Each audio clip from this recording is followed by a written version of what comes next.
congratulations on the two new showcases of Kia. It's one of the most popular brands in India, and both the showcases are future of Kia.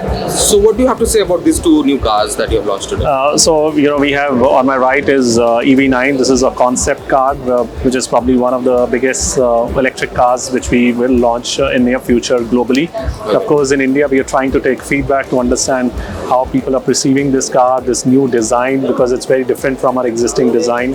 And we have a lot more features, a lot more luxury, and a lot more ADAS features in this. So we're trying to gauge the response, the price points, and basis the Auto Expo feedback will decide what needs to be done. And same is the case with the KA4. It's a large MPV. Again, very, very luxurious, much bigger car, and also a lot of autonomous features. So both the cars are in the same boat, trying to understand how customers are perceiving it, and maybe next year we'll decide when to really. That's nice, sir. So, talking of Kia, Kia has always priced its cars very competitively. But we have seen that a majority of the electric cars are priced on the upper side. So, what do you think of Kia's pricing with their electric cars? We are purely focused on electric vehicles because when you look at the forecast, then by 2025, Indian market is expected to be about 5% electric in the four-wheeler category, and by 2020, it is likely to be about 30%. Right, so electric is growing slowly and gradually.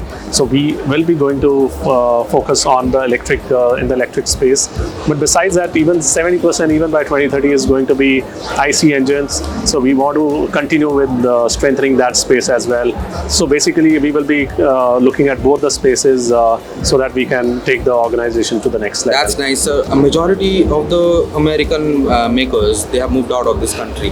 But Kia has been a new entrant, and it has created its own space. What I can tell you is, Kia's entry was very, very aggressive into this space. Nobody puts up a capacity of 3 lakh units when they enter the market. So I think, when you come with that kind of aggression, you put in a lot more aggression into how you can make sure that your capacity gets utilized faster. So I think the first step in that was having the right product. And when we saw that the SUV space is growing and it is likely to grow, and so we could gauge that this space is growing, so it makes sense to be in that market. That's nice. Talking of SUVs, Kia is known for its sedans worldwide. Yeah. We haven't yet seen one sedan coming from the Kia stable in India. So do you plan to bring it in? So our focus for India is completely, we call them recreational vehicles, which include the SUVs and the MPVs. So we want to, and this segment is almost 50% today.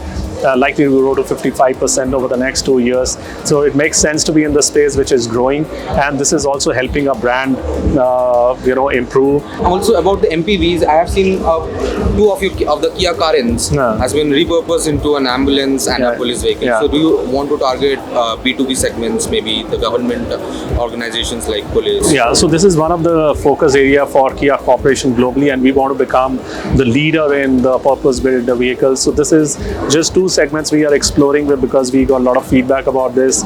We spoke to a lot of police people who are actually driving the cars, went to police headquarters and identified what is missing in their current cars, and we try to incorporate everything, and same applies for the ambulance. And we will explore more categories as we move forward, but this is just a small beginning that we are having. Nice. But a lot of work will get into this space as well. That's nice. So my last question, what do you have to say about the future of Indian mobility and the Indian market? Last 2 years have been very strong, but we know it was because of a lot of pent-up demand which was there, and also a lot of people shifting from shared mobility to personal mobility, and hence you could see the spurt. We are expecting the growth rates to be about 4 to 5% over the next few years. So by 2025, the market could be about anywhere between 4 to 4.2 million units, out of which 5% would be electric. 2030, anywhere between 5 to 6 millions with 30% electrification. So I think the Indian market is poised to grow because our penetration is only 33 cars per 1,000 people, which is still one of the lowest in the world. So it only has to grow from here. And I think, moving into electrification will give a lot of impetus to that. So you're also saying the future is electric, right? Yeah, as I said, 30% electric, 70% IC by 2030, and of course, it should grow from there.